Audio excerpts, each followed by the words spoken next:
Welcome, everybody. Susan, if you can jump yourself on camera. You're a little to the right, so no one can see your face. Welcome to the show.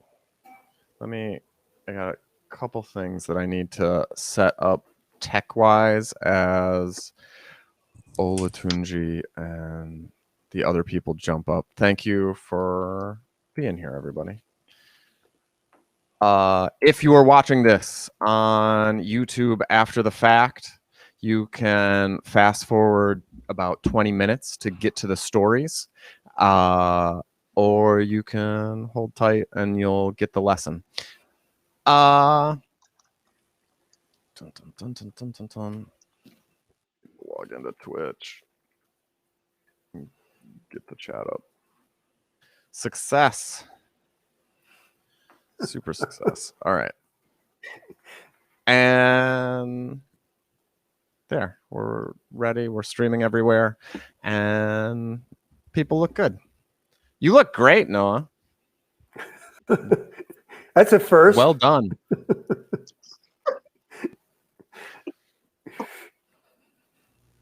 Thank you.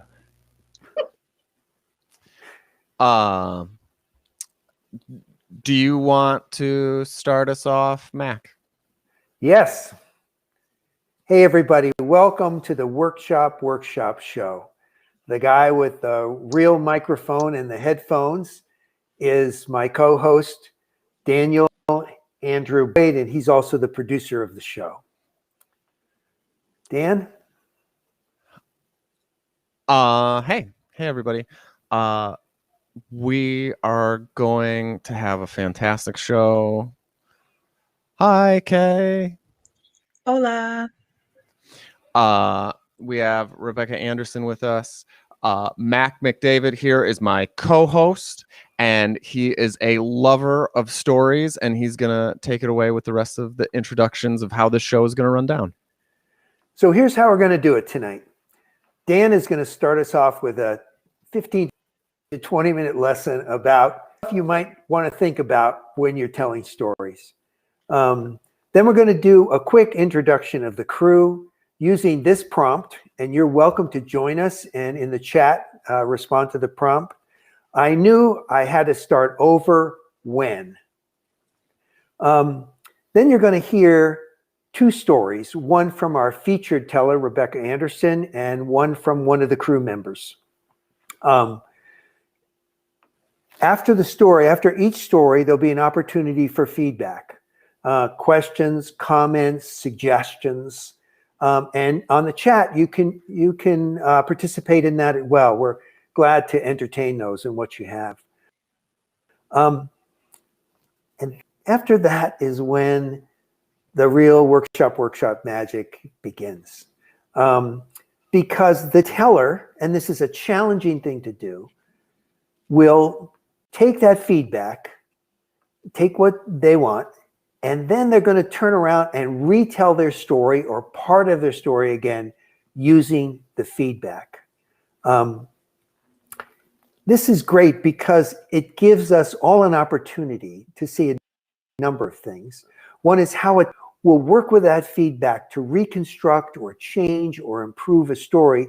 And it allows us to look again and think, after they do that second telling, wait a minute, did that really make a difference? Did it make the story work better?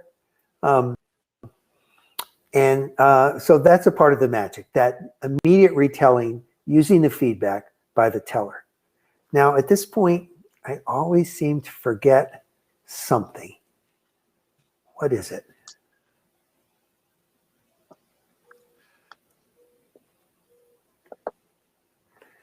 Noah, you're on mute. Every time, trying to be polite. But what Mac is forgetting is that even though the criticism may at times seem harsh or just too to the point, when really all you and the audience thinks is, oh, what a great story, tell him or her how great this story is. We are all friends here. We come here for this. And all the criticism is of the work. not of the person. So be assured that nobody's feelings are getting hurt. We welcome and are excited about anything that can help us tell a better story. Great. Thank you, Noah. Now the second part of workshop magic happens at the end of the show, within the last 10 or 15 minutes of the show.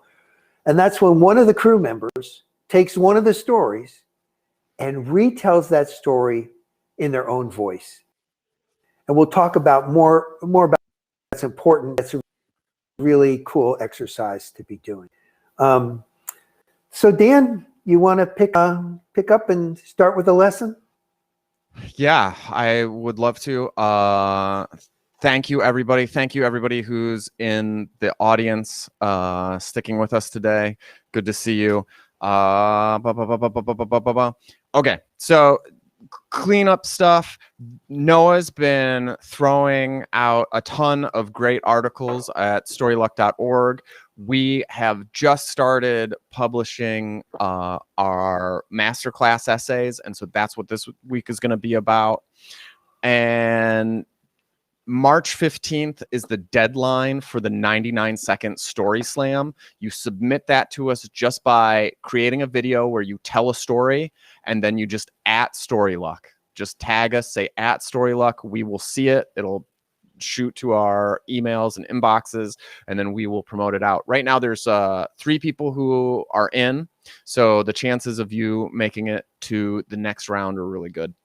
Last week, we talked about ethos, pathos, and logos, and we talked about kairos, and that sort of summed up 2 weeks of talking about taking that essay structure and seeing how it applies to these sorts of stories.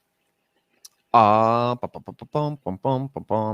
so today I'm going to be talking about the masterclass, which is an affiliate program with us. So if you go to our website, you can read the article, click on the link, and we will make money if you buy these classes. And we think they're pretty cool. So I'm going to talk about David Sedaris. And I'm going to talk about him first because he's the most personal, true narrative storyteller of the people who work on that. You know, we're big into this idea of storytelling as a skill. You can take any sort of skill-based knowledge and apply that. You know, anything that you practice and work on, you'll get better at. That applies to storytelling. But looking at his process applies a lot because he writes these personal essays, which become, and he's interested in the performance of them because that's a big part of his bread and butter, is that he does podcasts and that he does very large live shows to read the pieces. He is a draft monster. He says the sweet spot for him is 12 pages. That's double space. So you're looking at 6, usually 500 words a piece. He does, he claimed 10 to 35 drafts was his normal. This is not my process.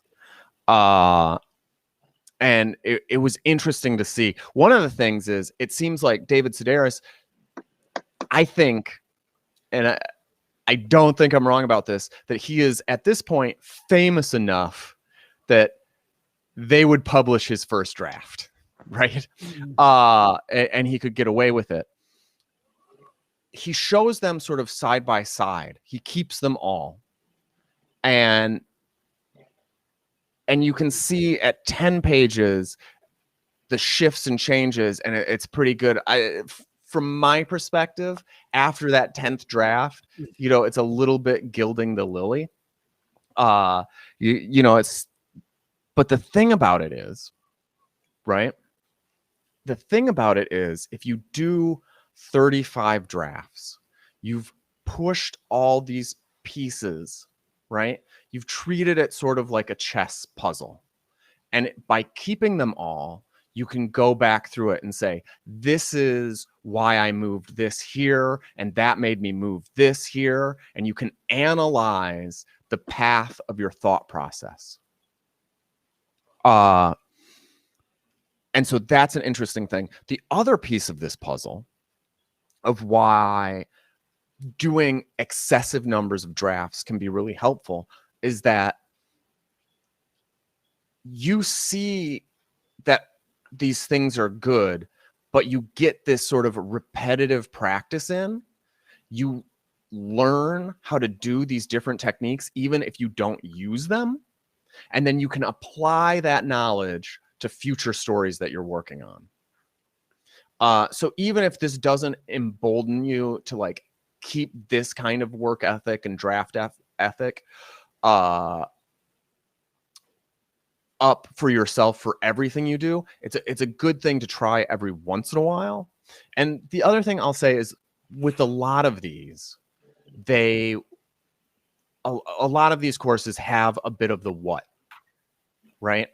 What he does is he does 35 drafts to figure out the why, which is this. He can puzzle through them after and do the analysis. He can see that not only is he making choices specifically and intentionally for every little thing that he's doing, but he knows now what would happen if he chose different paths, right? That's sort of the underlying why, and he doesn't, that's the subtext that you have to sort of read between the lines. A lot of the masterclass people and their courses have that problem because they aren't teachers, because they are in a lot of cases analyzing their process and their work for the very first time. You get a lot of this what and a little bit of the how and not so much of the why they're doing it, right? You get I do 35 drafts and it's like, how do you do that? The most interesting thing, the anecdote that really hit me in his 6 hours that he did was that he had this moment of just utter disdain for people who weren't workaholics. And he was like, they come to me and they'll say, how do I get published? And it never crosses their mind to say, how do I get good? It never, and I'll ask them, well, did you write anything today? And invariably, no, of course not. Of course they didn't write. Well, you got to get up and you got to write every single day. That's the first, do the first step before you ask for the second. We all have these moments in our life where we do these sorts of things. You know, the proverbial, or if you'll allow me, the literal cart before the horse, right? We know how to write a story. We know we've got the story inside of us. We know what success looks like when we finish something. What's the next step? I just want to know. I just want to have that fantasy for a minute. How do I get published?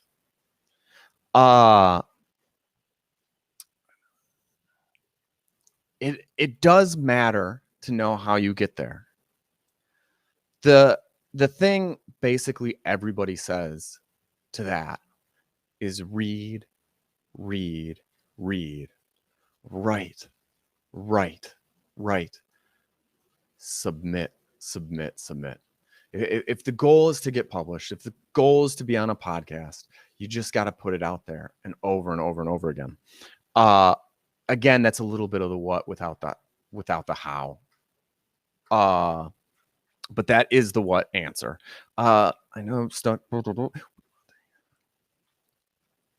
We love hand holding when we're learning stuff. We want, and you can apply that idea to your storytelling. And we've talked about this before. Your audience wants the scaffolding. They want you to set up the puzzle, you give them the pieces, and you walk them through it so that as they're putting it together, they're figuring out what the meaning is. At the end, they can say, aha, I figured it out.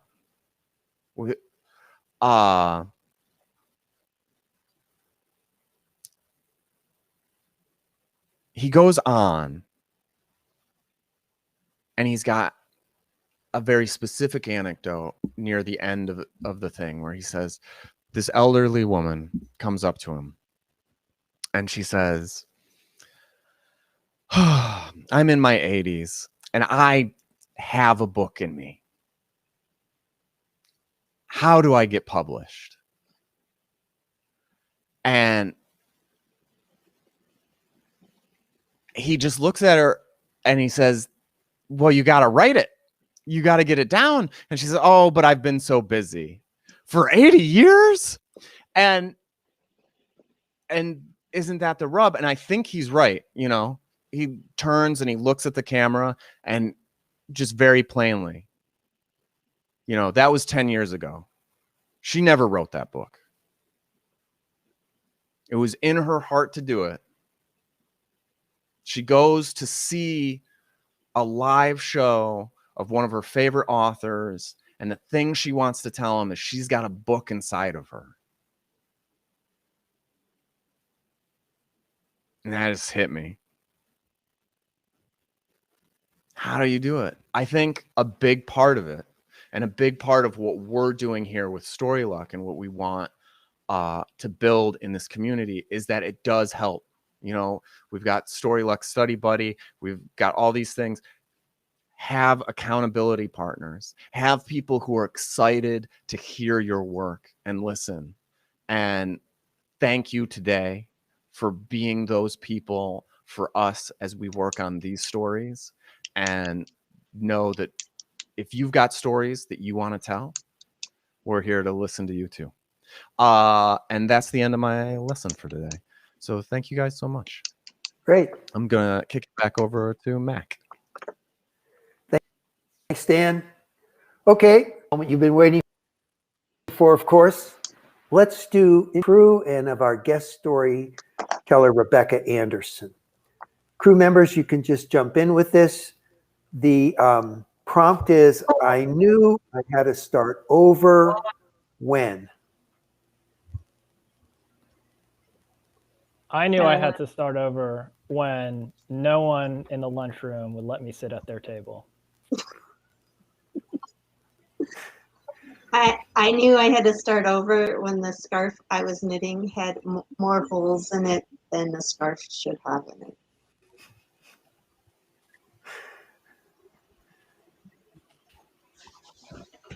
Hello. I'm TJ. I knew I had to start over when the entire document said it was corrupted.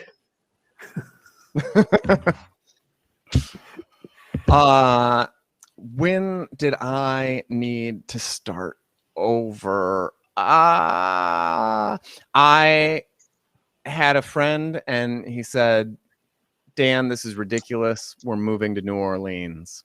And we started over. I knew I needed to start over when my sadness about the situation turned into fear.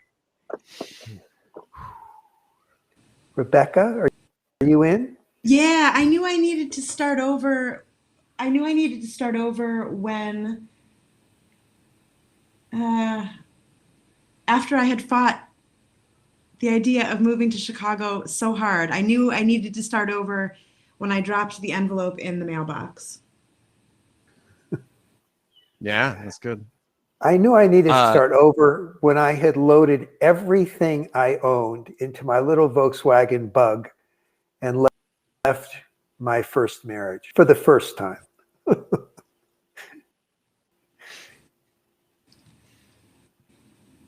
Did we hit everybody? Does Susan need to go? We got everybody. No. Fuck. Okay. Very cool. And then we're just gonna switch from here. Thank you, everybody. I'm gonna give one little thing to the crowd, just so you know. If you have any questions or comments, TJ is in there and helping you get those to us. And also, just so you know, one of our overarching ideas for this show is to create a set of what an audience might look like. And so we have a smattering of different voices and styles, you know, poets, people who produce shows, people who run their own shows, artistic directors, accountants, and everything in between, so that just like an audience, you can get this sort of general feedback to hear how these stories go. Rebecca, would you be up for going first? I can. Yeah.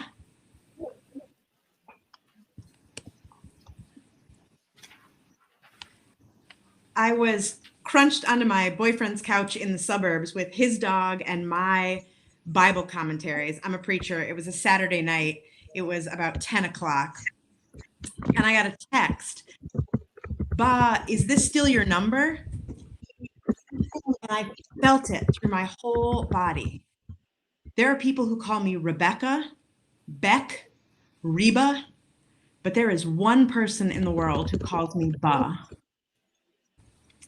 In 2002, I moved to Boston with no job and no plan except to get out of the basement hermitage that I'd been living in. The shitty year after college had been particularly shitty for me, and also it had lasted 2 years. I was ready for something else.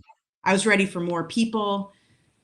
In the first 6 months in Boston, I went through a couple of housing situations, more people, more chore wheels, and I finally landed in a dumpy little apartment with some friends. One of whom was sitting across the kitchen table from me while I looked through the want ads in a physical newspaper. Wanted, 60 hours a week childcare for an adorable baby girl.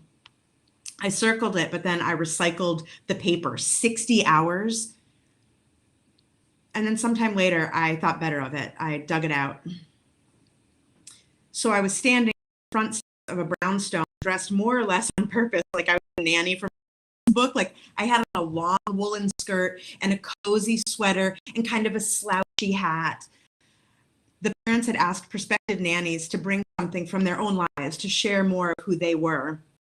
So I was sitting on their love seat with things of mine spread out on the coffee table, pictures of me as a camp counselor, things I had made on my loom, me driving teams of oxen on a farm. Apparently, I was really working hard to seem like I had showed up from another century. So I was sitting on their love seat when the baby woke up and they passed her to me. 4 months old, Diba, her big eyes, her little purple onesie. So I was putting on my coat and hearing that they'd talk it over and they'd let me know what they had decided. And on my way out the front door of the building, I heard Rebecca hollered down the stairway. The baby's dad appeared smiling over the banister 3 floors above me. "We don't have to talk it over," he said. I stopped nannying for Diba just over a year and a half later. Her parents went to Texas for residencies, and I went to work in the hills of Vermont back at summer camp. One morning after breakfast and before morning meeting, I grabbed a phone call in the farmhouse, like that little shared counselor phone in a closet. And it was one of my roommates from the dumpy little apartment in Boston. Minutes later, I was back outside in full sun, knowing that I needed to go to meeting, but just sobbing. No kids or other staff in sight. And suddenly my old goat of a boss, Hoop came up to me. He was late for meeting too. "Oh, Reba," he said. "What is it?" "You know the little kid I was nannying for before I came here? My roommate found an old voicemail I'd sent her. It was just the baby crying. It was just a whole voicemail full of the baby crying." And as soon as I had heard it, I burst into tears. Hoop threw his arms around me. I didn't remember the day it happened, but I did remember the moment. I'd called my roommate maybe to ask her to join us for coffee, or maybe just to break up the monotony of these like 12-hour days. And just as her voicemail picked up, Deba tripped or fell, and I flung the phone onto the love seat. I'd hung it up first, I thought, and instead, while I rocked and shushed and held Deba tighter than you normally hold people, her wails got picked up and recorded and played back into my ear months and months later. Me in my tattered camp counselor tank top, and I burst into tears. I could feel it in my arms and my chest while Hoop was hugging me. I felt how much I missed her and how strange it was to miss someone else's baby that I'd been paid to take care of, but Hoop didn't think it was strange. "Oh, Reba." He hugged me sideways, kissed the top of my head. "You ready to go?" And we headed down the hill to the circle of teens. When Debo was still little, we hatched a plan. When she was 16, when she got her driver's license, we'd go on a road trip together. Where should we go? You know, she was quite little, so the answer was Disney, and I'm not a Disney guy, but at the time it seemed at least possible, if not desirable. As the years went on, we did see each other. Sometimes I would go and take care of her for 2 or 3 week stints. When her family moved to a house in upstate New York and they suddenly had like acres and acres of woods, this city kid, I was the one who like showed her the ropes. And by ropes, I mean like how to brush dirt off your hands and the fact that you could walk on grass without like dying. They had a pool, and so I was part of her education about staying away from it when she was alone. There was a particularly hard day that anyone who's ever raised or taken care of little kids knows, where she like, I don't know, plugged the toilet and skipped her nap and screamed a bunch and told me, I remember she told me that I had wiped her butt poorly. And I was like, listen, you know, I don't excel at everything, but I think I'm plenty good at this particular task. It was just grueling and exhausting and no rewards at all. But then the next day, she emerged into the kitchen wearing a tutu and work boots and a frog visor and nothing else. And she had a long wand in her hand, and she pointed at me where I was standing and yelled a little too loudly, "Why can't I have someone like you for a mother?" Part of her education into being a country kid was that I was going to show her that it was possible to make dinner over a fire, hot dogs, nothing fancy. And so still in her tutu and work boots, we headed out into the woods with like her in one hand and a rusty saw in another. It looked like, you know, some Binding of Isaac situation gone wrong. When we came back from collecting wood, she looked up at me and said, "Ba, who are we now?" And I said, "What do you mean?" And she said, just the same thing again, "Who are we now?" And I said, "Because we're making a fire and making dinner?" She said, "Yeah," as though it had completely changed everything. Over the years, we saw each other at rushed meals and restaurants. Once I saw her when I was taking care of another baby, which she did not like at all, and she did not relax or stop misbehaving until I was carrying her gangly self on one hip while pushing this kid's stroller in my other hand. I saw her when she was maybe 8. She and her little brother, who's my godson, came to my ordination. I saw her at 14 or 15 with her mom and a cousin. Deba had brought me her knitting to ask me a question. I said, "Oh, baby, you're a better knitter than I am at this point. I don't know."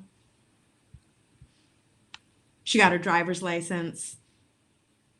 We didn't go on a road trip. she's this person who I love so much, who I don't want to assume even ever thinks of me. I mean, she was a baby. I remember so clearly the day she was running by me in a game of, madness in the house, running circles. And I casually reached out my hand to brush the top of her head, and she jerked her head away. And I thought, got it.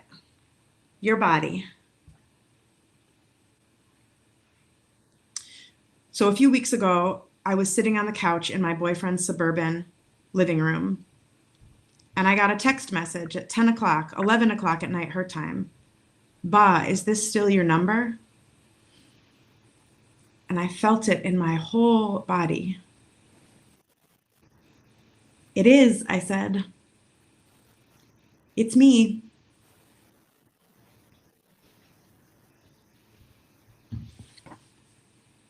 That was lovely.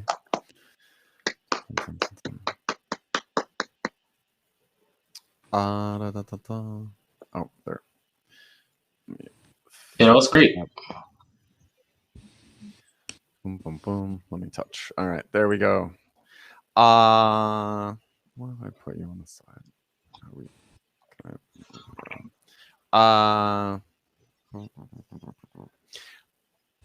Yeah. How? Okay. So this is the thing we normally start with as our first question, and just as a checking in, how did you? How did it feel telling it? How do you feel now that it's over? What are things you noticed? So I have. It felt fun to tell. It was easy to access the moments, regardless of how well I conveyed them to you. But it was easy to access those moments and to feel them. I have this collection of moments. I've told different super draftier versions of this over the years, and I don't have. I mean, although she just got in touch a few weeks ago, so that's the new frame. But I don't have any, I've never had a polished, finished version of this story. It's not been clear what it is. So it felt, this is the way I learn best. So I'm so grateful for the opportunity, because I learn best by telling a thing and then hearing back what people heard. So I'm super excited for that. I had some of it kind of written, and then some of it I was spitballing from notes. So it felt harder and sort of tightropey to be pulling that together, and you probably could tell where that started happening. But ultimately it felt good. And a thing that I discovered, I liked ending it there, actually. I wasn't sure I was going to end it there, but I checked the time and wanted to get out of it. So Gotcha. So that was a discovery that it's possible to do it that way, so anyway. Yeah. Bum, bum, bum. So some thoughts. I loved, Zoom is one of those things that we're figuring out. I loved your physicality. I loved how you used distance from the camera to get closer into us and sort of pull away. Use that to a little bit of shifting around when you're walking and things like that. It felt very natural and helped me envision you in the spaces of these scenes. Your hand motions were great. And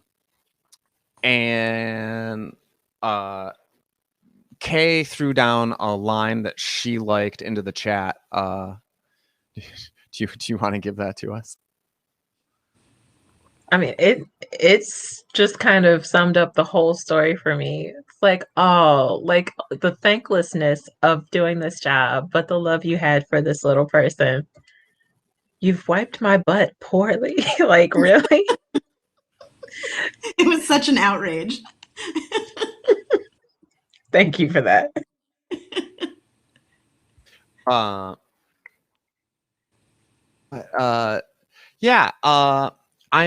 There were a lot of really good lines and good scenes. Another thing I like to point out is that there's lots of people who, one of the reasons that it's really good to tell stories is because it allows us to articulate these feelings that people don't get to talk about.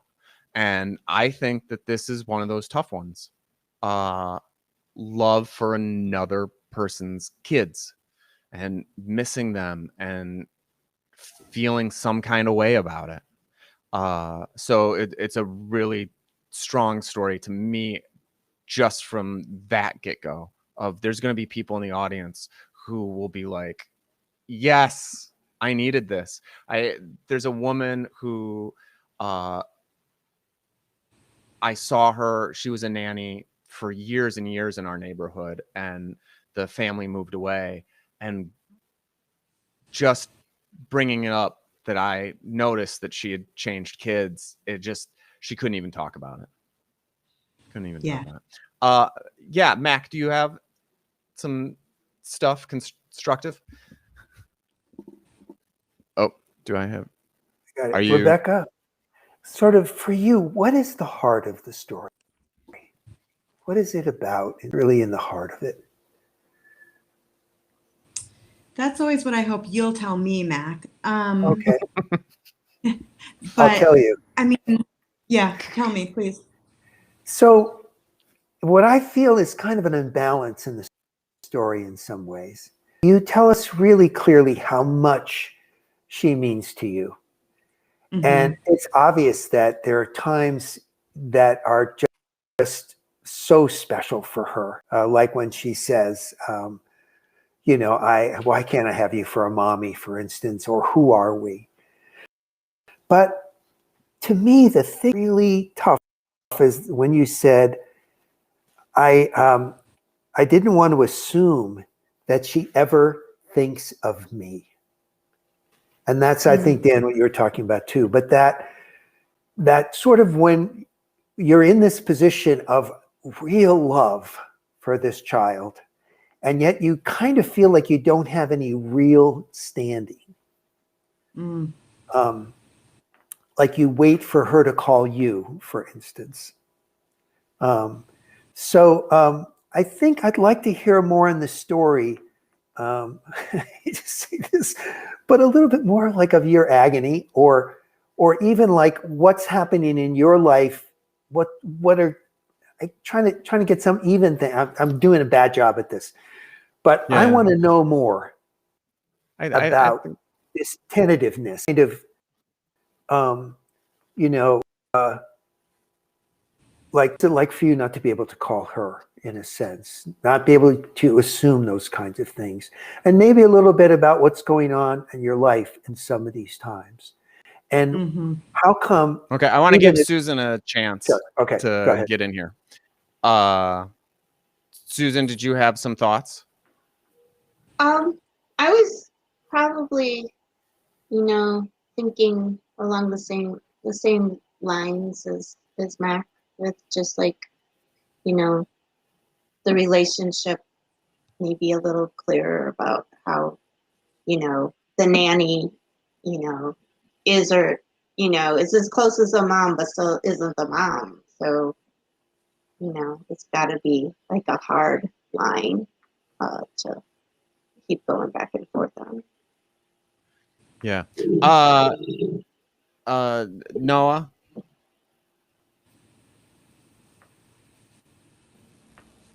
So I really liked the beginning of the story, because I felt like I had no idea where it was going to go, and I was definitely hooked and excited to find out. And I think maybe that, that's a good setup for sort of portraying the tenuousness that Mac and Susan were talking about. I really love the scene where you like show up for the interview and you're like this 19th century character or something. I thought that was really amusing and cool. And I liked the old goat of a boss. That was a phrase I don't think I've ever heard, and I really like that. All right, I'm gonna jump in. Nestor Gomez is in chat, and he brought up an interesting point that with this ending that you have currently, one of the things that happens is we're left, why did she call? Right? If you hadn't ended there, I definitely was in this position where I thought something was up, that there was some sort of trauma in her life or something like that. And because you ended it there, I decided that there wasn't. And one of the things that I'm going to bring up about this kind of ending, they do it in movies a lot. There's a play that did this, and it was the play that brought me to the discussion about it. And it was here in Chicago, and it was a play about this fictional Chicago where it was a dystopia, and they had built a wall along Roosevelt, and you couldn't get from one side. It was like sort of a Germany situation. You couldn't get from one side or the other, and this guy's trying to get across, and everybody tells him he's going to die if he tries to get across. He shouldn't do it. He shouldn't do it. He shouldn't do it. And it's this push and pull of breaking that barrier that the whole play revolved around. And in the final scene, you don't know whether he made it or not. What you know is that he tried. And so I had this big argument afterwards. I want to know. I'm the audience. I should know everything. And my buddy, Nathan, who's smarter than me, said, no, you know the most important part, that he tried. So, another big movie that people have seen that does this is Inception. And there's a big question. There's the end scene, spoilers, that you don't know whether he's still in the dream or not. They don't let you know whether the top stops spinning. And it doesn't matter, because what's important is he's with his kids, right? And so that's what you're doing with this ending. And I would think if you like that, emphasize it and figure out a little bit. It becomes her choice to call you, right? And you have a bit of that repeating motif. You see her. She's always excited to see you. She calls you out. So I think it works, but that's what's happening with that choice for me. So can I jump in again? Give me a wave, TJ, if you have some things you want to jump in on. And Mac, you can go ahead. So just the one thing I'm thinking about is, if you let your imagination run on this, what kind of relationship would you like to have with her? Yeah. Would you like to be able to call her? That kind of stuff. If what do you yearn for, even if it's limited? Yeah. Yeah. One of the things in the show that I'm working on is being better at blocking out time and getting everybody into it. So I'm going to say, in about 5 minutes, we're going to come up from here for 5 minutes. We're going to come up with a plan for your second telling and figure out what to do. So the quick question for me is, one of the things to play with is the time. It's pretty linear right now. So I'm going to ask a question to the core group. Did anybody get tripped up? And I will admit that I was a little bit. But I'm getting a lot of heads no's. Yeah. So I got a little. The strands were long, and the strand was long. I had some trouble just sticking with the immediacy of them, scene to scene. Yeah. How old is she in each section? And I don't know how you. That's sort of just a note. How you do that? Whether you're saying she's 8 in this scene, or that's something to work out as a process thing. Are there any scenes that we would... Okay, yeah. Some people in chat are also agreeing that the timeline and how old the child was when jumped for us. But it was like, See, there was a part where you said that you stopped working with her, but it felt like you kept seeing her. Mm-hmm. Did you intermittently go back for like babysitting duty? Yeah. Yeah. Which is something that I alluded to like just once and kind of glancingly. So Yeah. yeah. There were some lines that I really liked. Why can't I have someone like you as a mom? Did you ever have any conflicts with the parents? No, there were Yeah. things that they did. No, the reason this situation worked is that they, unlike a lot of folks who, well, is that they Right. understood the role. We understood the role similarly. Like they knew that they were explicit about the fact that they were having someone else help them raise their child. That I wasn't a babysitter. That like, years Yeah. later, they would like, she got, this score on her vocabulary and we know exactly whose fault that is. Like, there were things that like years later, they were like, that's this so was sweet. due. It was Yeah, that's great. incredibly generous and I think rare. There are things about them and their relationship that I am critical of, but it didn't, but I also understood. I actually am very cautious about never saying anything about the way anyone parents. You know what I mean? Because it's Sure. their thing. Yeah. So no, there were no overt. The answer is no. Overt conflicts, but there. If I weren't afraid to tell it publicly because of like relational stuff, there are stories there about things that I was like, oh God, please don't tell her that. Please don't say that to her. Like, of course. But there's out of love for that, it just gets things are messy. Yeah. But you would tell this version publicly, or you're still worried?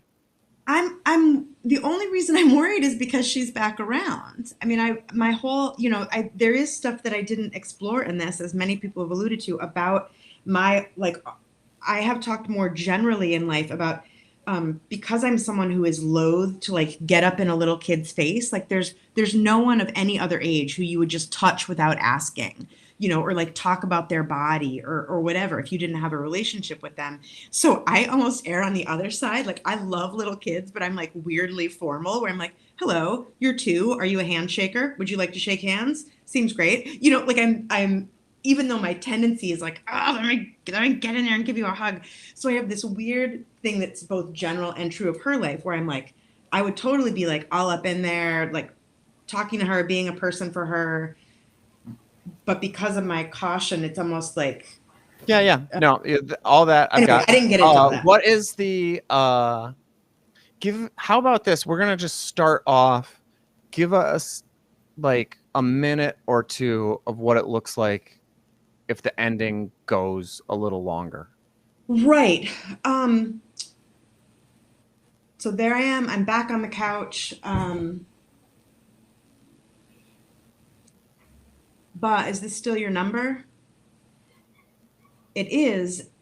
And my mind started racing. Why is she texting me now? Yes, it is college break during a pandemic. I thought, how bored would you have to be to text your old nanny at 11 o'clock at night? But I also wondered what was up.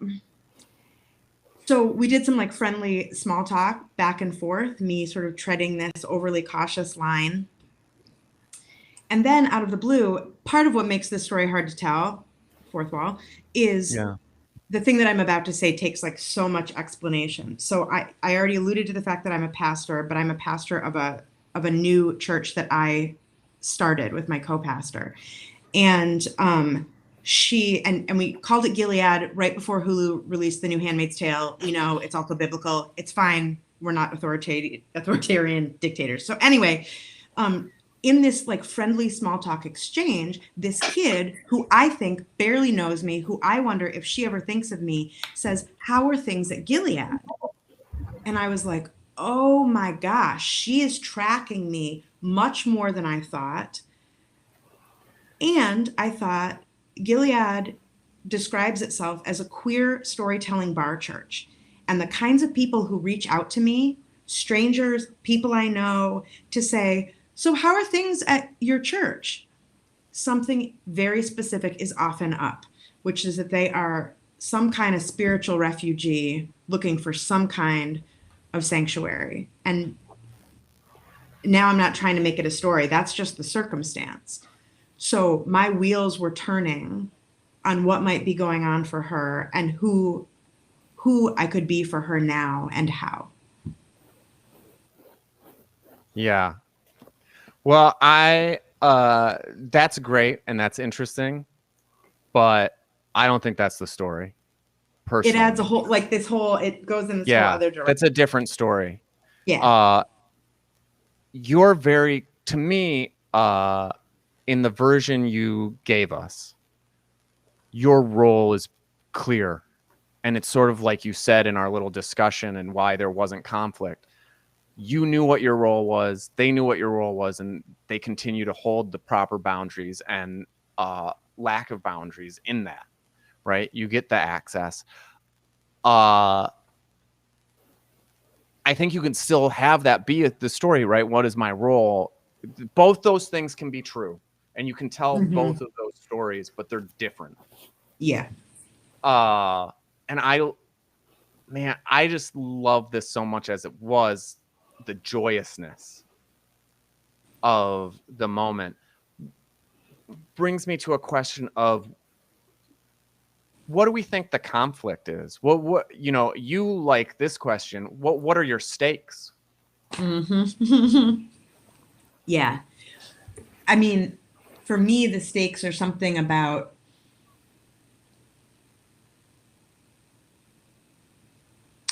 too broad to say love, but it's something about what, and then this maybe cuts in the other way too specific, but what standing does my love grant me? Yeah. Or what role, this word is really yucky, but like what access does my love mean is reasonable? Access is the word I find yucky. So what kind of role is possible? Yeah, that's great. That's a great question. What role, let me see if I can say it right. What role does my love allow me in this situation? Yeah. So this is going to be a little bit different. And what I'm going to have you do is just riff on that question. And you've got 5 minutes, and if it's 2 minutes of silence or whatever while you're just thinking about it, that's going to be okay. You know what I mean? Do you want me to riff on it given the You can take it in any direction you want, but what I was thinking was simply like do it TED Talky. What role does love allow us in us? And you can have it be you can branch out and free associate, but have it be about, as a caregiver, what role does love allow us? Wow.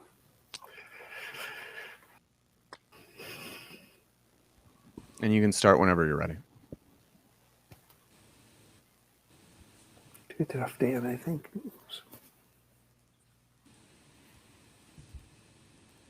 I grew up in a family that taught me that loving someone gave you access to everything about them. Their feelings, their motivations, your love for them warranted a certain kind of response, demanded it.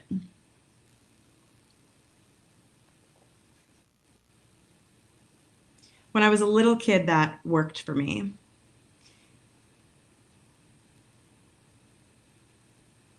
But I don't believe it's true. I don't think that loving someone grants you access to them, not to their body, not to how they keep their hair, not to what they wear, not to hugging them, not to knowing how they feel.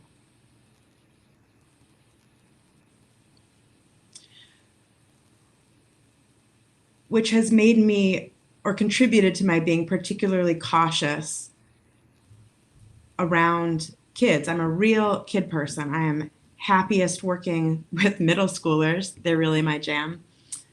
Or little kids, babies. But I am like strangely respectful, formal almost, around especially little kids because I explicitly don't think that just because a kid is little means I am allowed to touch them. It doesn't mean they have to talk to me. They don't owe me anything just because they're little and I'm big. So, like I said, when I meet a little kid, as I often do in church settings, I'll be very formal, even with like a toddler, like, hello, Johnny. I do know an actual Johnny. It's not just the stereotypical little kid name. Hello, Johnny. Are you a handshaker? He's a little guy I baptized, and even baptizing him, I wanted to make sure that it was okay to interact with him the way I did. So I got paid to take care of this kid. I nannied for her from the time she was 4.5 months until she was 2, and then off and on again over the years. I would drop in for a few weeks at a time to take care of her, and then her and her little brother as the years went on. I became her little brother's godmother, but we lived at a distance. I'm not the kind of godmother who sends birthday cards or gifts. I lose track of time all the time. But when I'm with them, I'm with them. And over the years, I have thought that I was often too cautious in being available for them out of a decision to not demand too much from them. When I saw them when they were middle schoolers, I was visiting them in their new like stepmom's house, and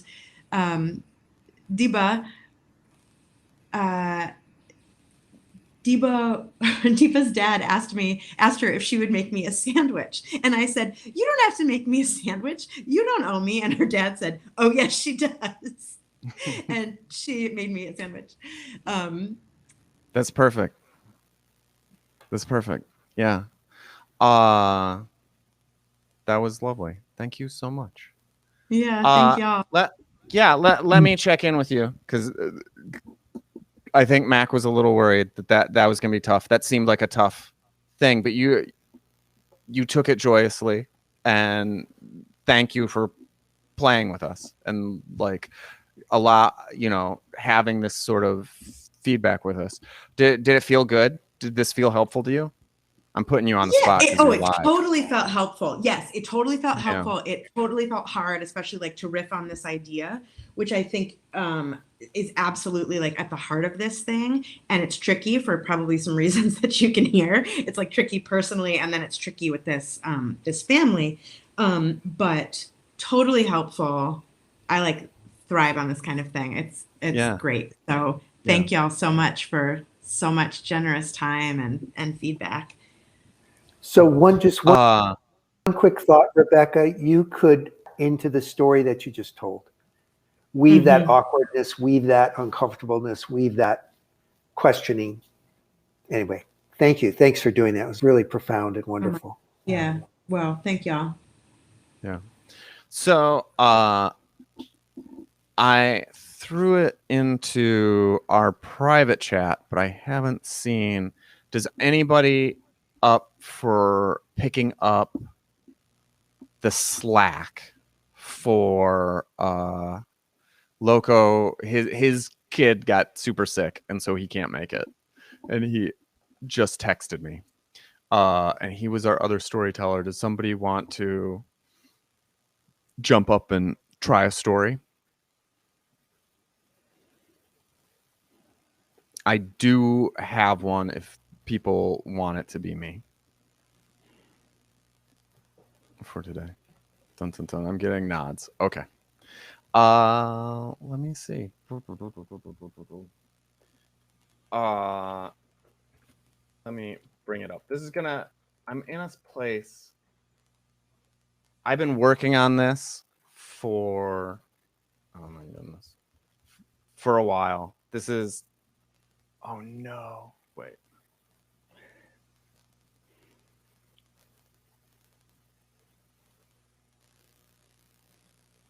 I restarted my computer. It might have deleted itself. Here we go. Where does it end? All right. So this is for a thing. It's going to be read. And this is my second draft. I can play around with it.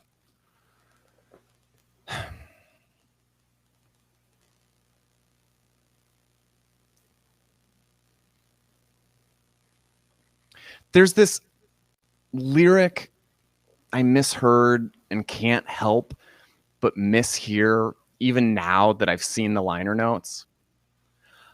I'll love you till the end of time. Probably like a million years. Lana Del Rey's music is filled with characters. I wish she wrote books. She does. I just wish I read her books. It's in the timbre of her voice, the way she sort of Betty Boops. There's a fake ditzy that comes out for me that just melts my brain. When you walked out, I died. Then she immediately adds, as though she noticed us noticing that she's still alive and singing, a piece of me died. Who's the idiot in this scenario? They say millennials are in search of authenticity. You see people begging for it all the time, but I'm cuspy Benny and June Gen X, so I'm a boy in search of affectation, enamored with that middle space. Maybe it's fake, but you love it enough that it makes it authentic. The only Lana Del Rey album I like is Born to Die, but I love it. It's one of my favorite albums. I found it because in 2011, I was angry on the internet. She has this song titled Video Games, and the title made it go viral on all these gamer blogs that I read. And they're like, there's this great song, good song about video games. And the title of the article just seemed impossible. And I was just mad. And I was like, I'm going to hate watch this thing. And right even before I started writing, like, I'm going to tell these people how wrong they are. The song was good, but it was because it wasn't actually about video games. It was about a kind of hurt that comes from being a child romantic. She creates characters, avatars, that are free to love and feel and say things we guard ourselves from. Her characters love boys the way I want to be loved. My first 3 girlfriends tried to kill themselves when we broke up. I know her characters. I know her avatars. I'll love you till the end of time. Probably like a million years. A love song that predicts the heat death of the universe, the end of time itself. Those are the types of women I'm attracted to, ugly or not. Who was she? Why was this backwater of the blogosphere going crazy? It seemed like a wind-up. I started to look into it, couldn't sleep, devouring every interview I could find, taking it in. I wrote a wave of gossip over false, real, manufactured, authentic, found hidden gems, pieced it together like a detective. At the time of Born to Die's meteoric rise and release, she'd been a singer since a child. She'd sing and write poetry and be in her head. And then one day she decides, I can't keep all this inside. So she doesn't know where to put it. So she just starts going to open mics all over the tri-state area, wherever she can, works at Applebee's, schleps around to wait all night to play her 1 or 2 songs. She'll do poetry gigs and be like, hope a song's okay. And nobody likes her music. Her music isn't really like open mic fare. Then one day, after years and years of this, a guy comes up to her after a show and says, "You're so beautiful. I can make you famous." And she's like, whatever. Everyone thinks I suck, but why not? This guy hires a big time producer, a guy named Khan or Kane or something like that. He's produced a McCartney album. Then he takes her out to a bunch of conferences all around the world. He has her at these boy band, girl band like cattle calls, and the same thing, nothing but endless rejection, until one day an old guy comes up to her and says, "You're so beautiful. Let me make you famous." And she shrugs and she's like, that's what the last guy said. The new dude, he explains that guy doesn't have enough money to do it right. I have enough money. So he buys the first guy out, remainders that album so it never gets published, gets her a new producer who's even more expensive, and she comes up with 11 new, entirely different songs. Where's this old album? I search it up. I've been researching her at this point for days. Everything on the internet has changed. Everyone who loved her 3 days ago hates her now. People were writing blogs about how she sucked. That song wasn't even about video games. She's just trying to appropriate gamer culture. She was rich. She was secretly rich. She didn't even live in a trailer park. Her songs are anti-feminist. I mean, it was like crazy. People took pictures of her standing in crowds of people and then wrote articles about how she was dating or just fucking these dudes and that were just also in the same crowd shot. People took pictures of her as a child and matched them with her as an adult and captioned them boob job. See, she's fake. I kind of wondered, was I these people? Some version of these people? Why was I so into knowing where it came from? Why had I spent days trying to find everything I could about her, her process? What did this say about me? Did she have a boob job? Collagen shots? I found a blog post by a friend of hers.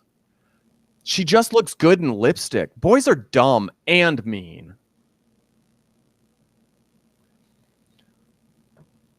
She sings, all my friends ask me why I stay strong.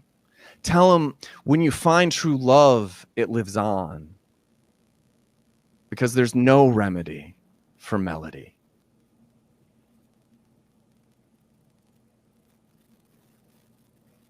All right. So that's where I'm at with that.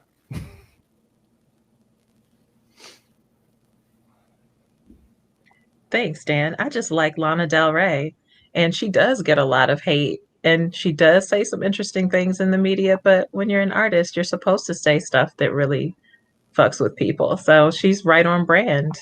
Right on and, and she reinvents herself every album, which I think is really fun too.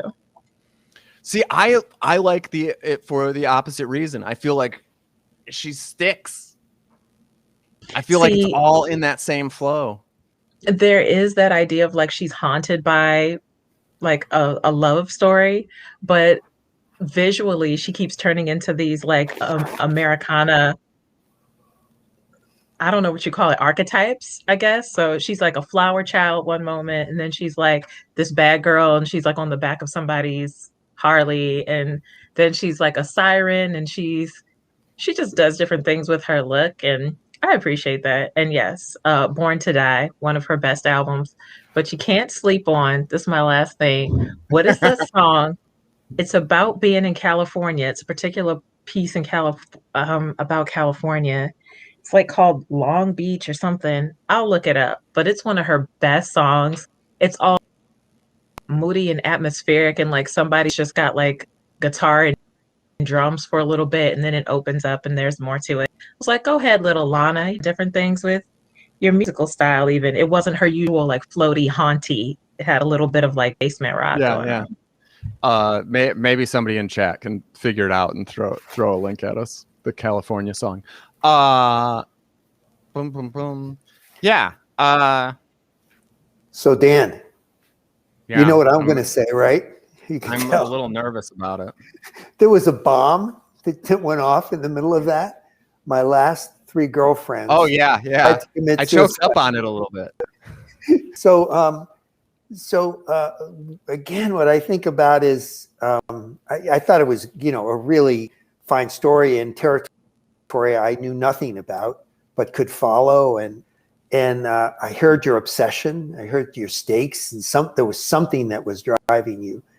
But I do wonder, about what that was saying about the kind of women, girlfriends you'd been attracted to, and kind of what happened happened there, sort of. So that's the one thing that just is there and gets me curious, of course, of what's the relationship between the way you love and want to be loved, which you talked about, and the kind of relationships you get into. That's all.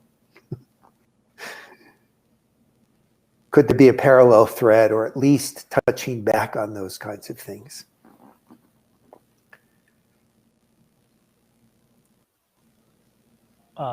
I remember when this happened, Dan. I tell that little synopsis of Lana Del Rey's rise to fame all the time. Thank you. And I think for me, I was kind of thinking about, what is this story about? And after hearing Mac, I kind of think a big focus of it is, what does this say about me? And thus, like, who am I, right? And I think that's the direction, that I'd be interested in hearing, which is like, what does all this say about Dan Boyd? And does Dan Boyd like that? Or is he upset by what this says about him? Yeah. So that was kind of what I was thinking about.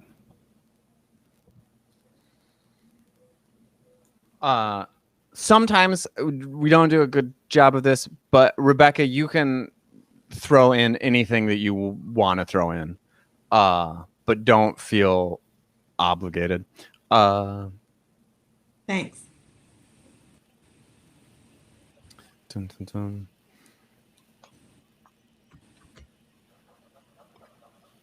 We're at 7:14. So, yeah. We're doing really well on time. So, Dan, what do you think compels you to tell this story? What is it that really drives you to tell it,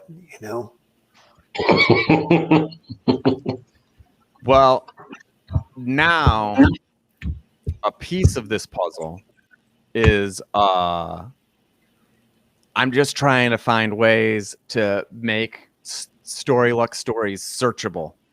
If I tell stories about pop culture items, I think we will be more searchable and people will come into the fold by being fans of this person, and then they'll learn the joys of storytelling. So it is a gambit, and that does play a little bit into the story, right? This hyper produced person. Yeah, I think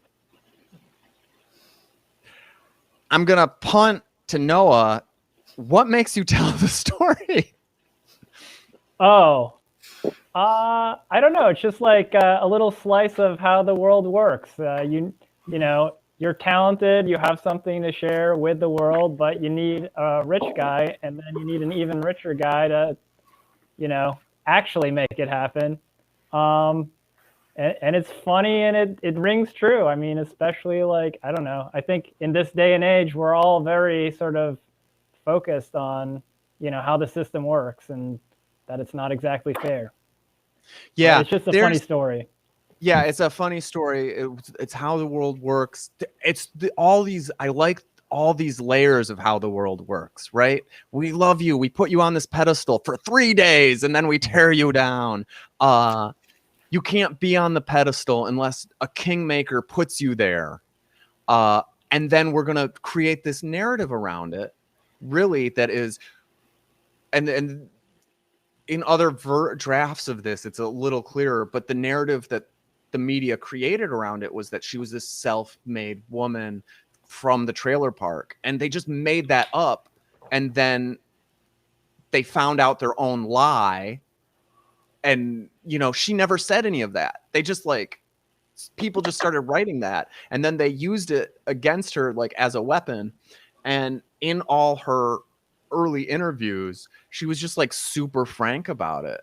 This idea that she's they would ask her, what would you be doing if you weren't doing music? And she's like, I wasn't making a living doing music for 20 years. I would continue to do music if nobody listened to it. And the only reason that 3 million people listen to it is because I've gotten 1 billion impressions. you know, and just that reality of it is really fascinating to me. And I guess a little bit that idea of authenticity, I think that she is super authentic in that way, that she knows where she came from.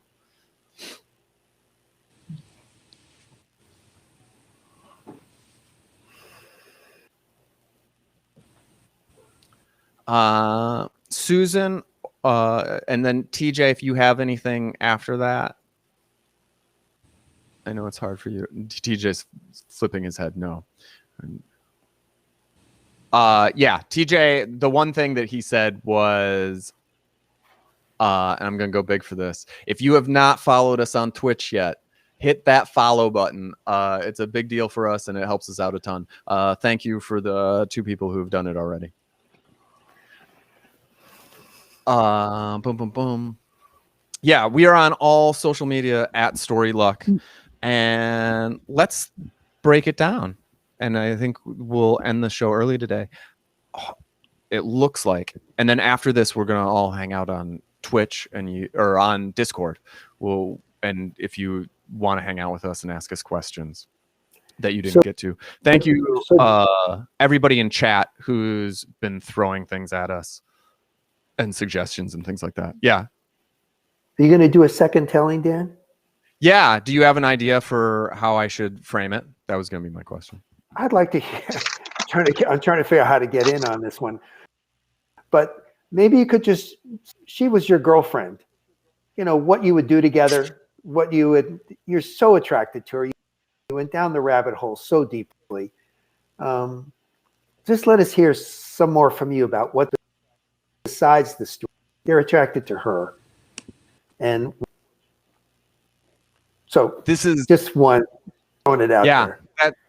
That would be great if it were true, but it's not true. I find her not attractive. Well, you could tell that story. You could tell the story why you wouldn't want her for a girlfriend. How to get you and this going down this deep rabbit hole. What the hell is that about besides an interesting story? What's the deep attraction here to the story? That's all. If there's a way to do it. Yeah. Give me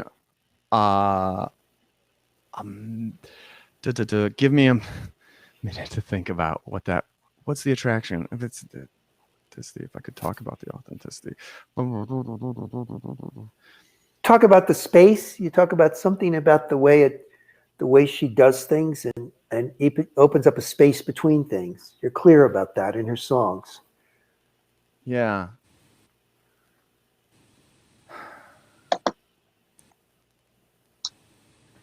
I wonder if there's a version of the question like wax poetic for 5 minutes about like what role does love allow us? And I'm sort of like, what? Yeah. Why are you? This is not as good a question as that, but what is so attractive about women who want to kill themselves when things end? Like, you know, I mean, there's that like very personal set of stakes. Like this is, and that her characters, you recognize them, you know them. So what's in that? All right, I'm gonna try. Let me see. This is gonna be pretty radically different. I'm gonna try to get it in 5 minutes.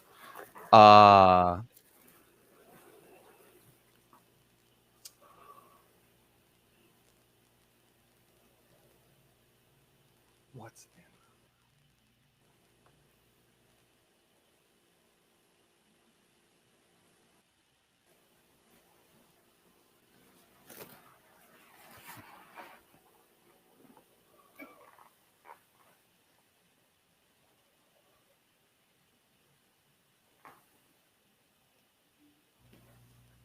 A few minutes ago, my buddy Rebecca told a story, a little riffing essay, and she talked about how formative moments of love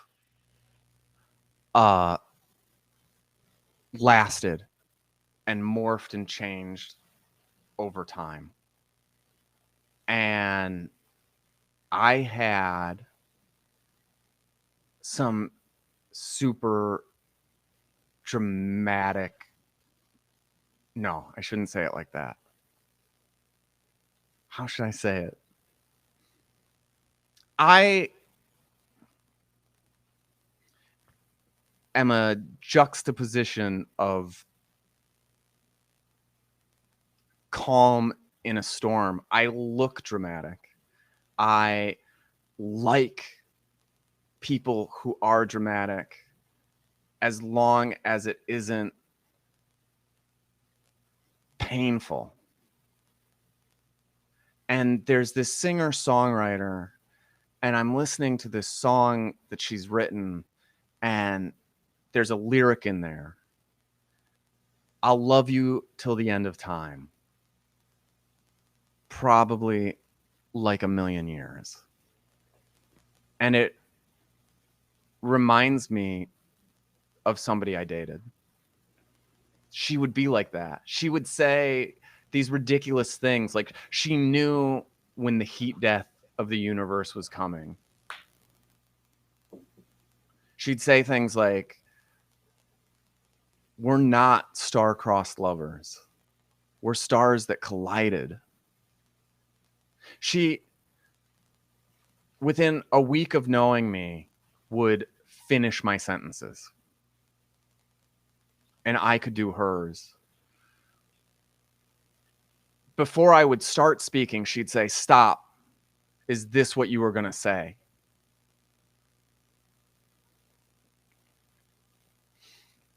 Lana Del Rey writes these characters, and she gets a lot of criticism because they're toxic. And it just makes me think about it. Like, how do we write about these moments and these people and the intoxication that toxicity brings to us?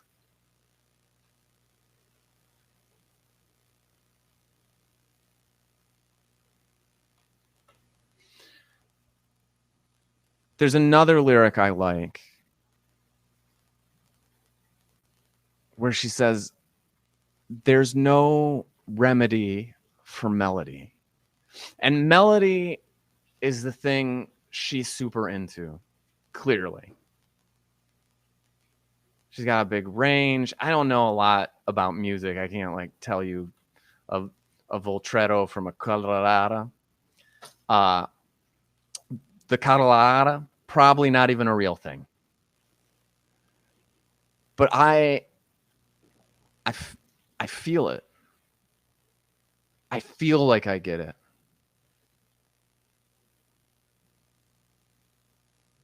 Yeah, that's all I got.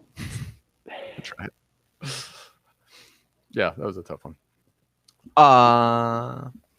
Yeah, this is gonna be hard today, folks. Who's on deck? Who's on deck? We screwed the last teller. We've got one more teller coming up. Susan, do you know what you're doing? Do you got some notes? Oh, she's excited. All right, I'm gonna unmute you. And so what happens next? Who's explaining what happens next? God, I think I'm supposed to explain according to the schedule. Thank you. Okay. So what is going to happen is that one of our crew, Susan in this case, is going to retell one of the two stories. And we do this basically for two reasons. One, for the person who originally told the story, it can be really validating to have been heard, to have someone really hear you, and someone to sort of put themselves in your position and embody your experience. And so hopefully that is special for the original teller.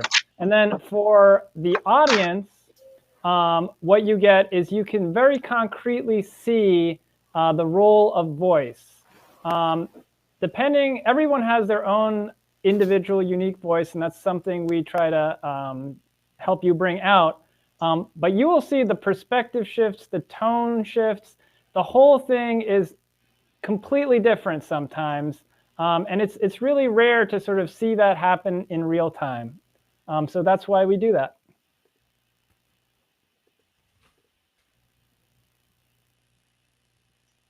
And Susan, take it away.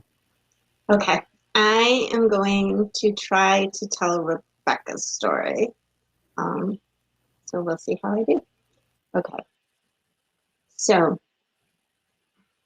I needed a job, and I was actually looking through the want ads in the newspaper, looking for a job. Yes, this was a while ago, folks. So I was looking for a job, and I didn't see much that I thought was good.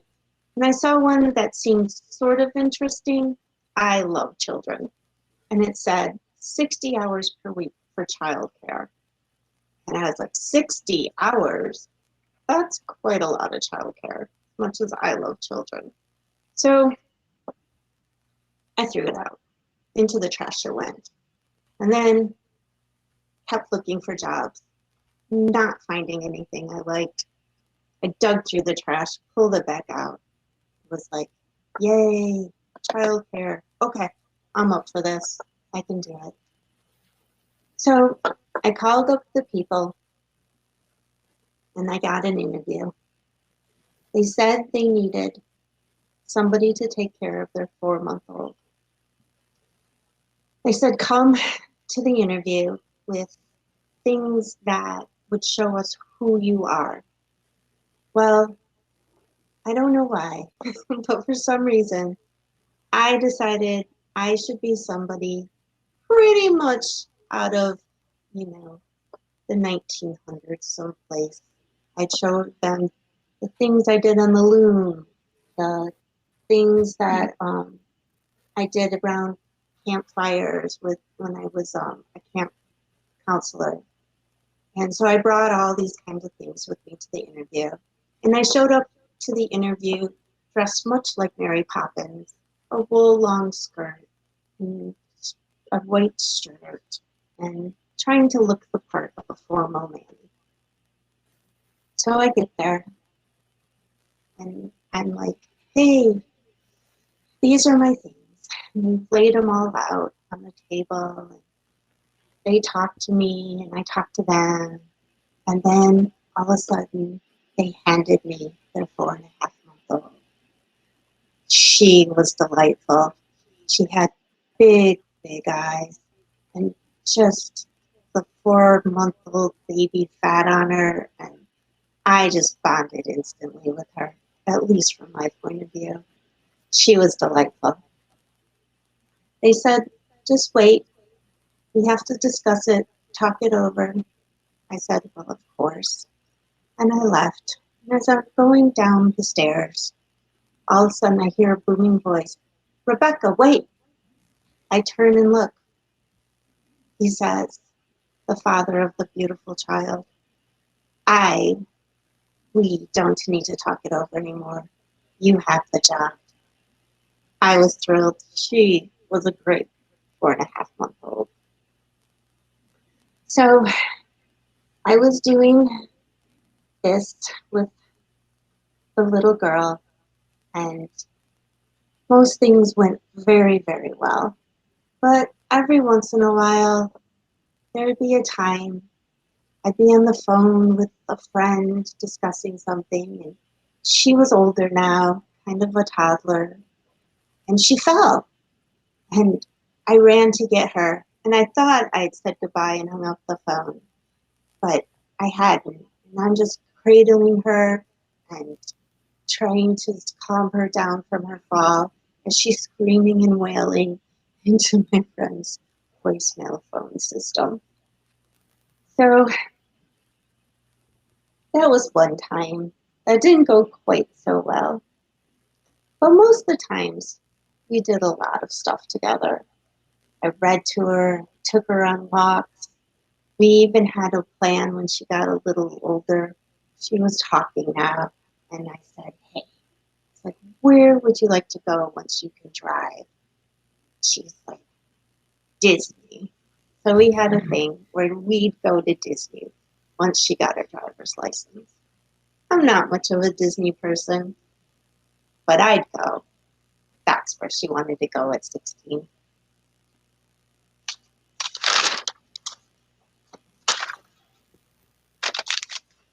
So eventually the parents moved and I had to find a new job. But they were kind, and when they needed a couple of weeks of babysitting, I was allowed to come and do it if I could, depending on what job I was doing at the time. So there was this one time where they were in upstate New York, and they had this big like farmhouse and lots of woods. And now she's about 5 years old, I think, and she's just thrilled to be there and scared because she's always been a city girl. And so I've been a camp counselor, so I got this down. I'm telling her all about you can walk on grass even barefoot, you'll be good. And I showed her they had a pool in the backyard, and I made sure that she understood that she couldn't go near it without anybody with her, that she had a lot of safety rules with the pool. And she was doing really, really well with all of that. And then I said, let's like do a campfire and cook out in the woods. She was all up for that. So we traipsing out into the woods to do the campfire. And she looks at me and she's like, who are we? I'm like, what? What do you mean, who are we? She's like, who are we? She had a great imagination, and she decided campfires and cooking over campfires made us whole different people. She wasn't a city girl anymore. She was somebody new. She just always broke my heart. But I always tried to keep like a formal little bit of a distance, you know, kind of like who a nanny was. I wasn't her mother.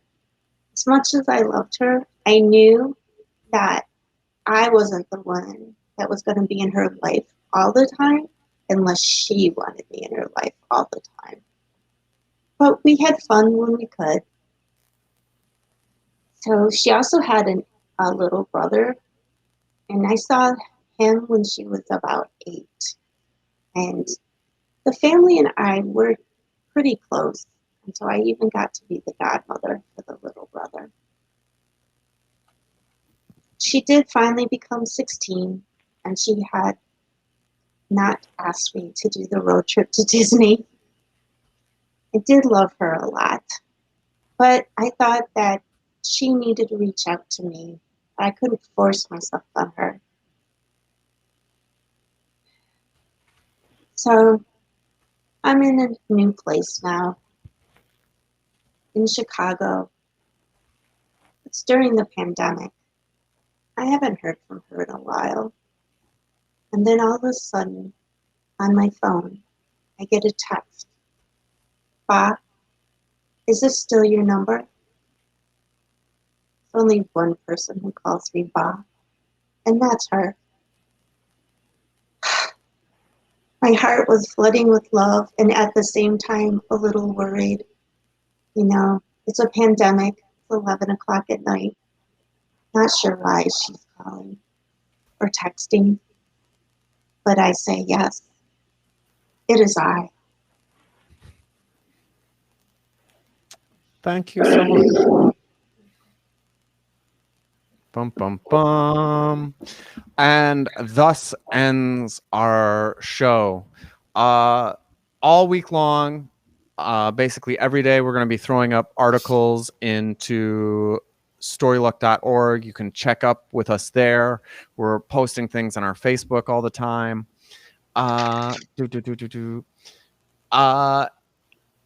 If you have questions or want to hang out with us, I saw that some of you have already jumped in there. Yeah, we'll be into the Discord in the next 10 minutes or so.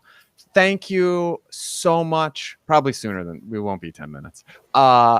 Thank you so much for coming and enjoying the show. Can we all say goodbye at the same time and be on screen? Can we make it happen? Dun, dun, dun. Sure. TJ, there you go. Bye. Bye, everybody. Goodbye, everybody. Take care. Good night. Thanks for coming in. Thanks, Rebecca. Bye. Oh, thank you. Thank Discord. you. Thanks, Dan. Bye, Thanks, everybody. Susan. Thanks, Dan. Thanks, Susan. Smash that like button.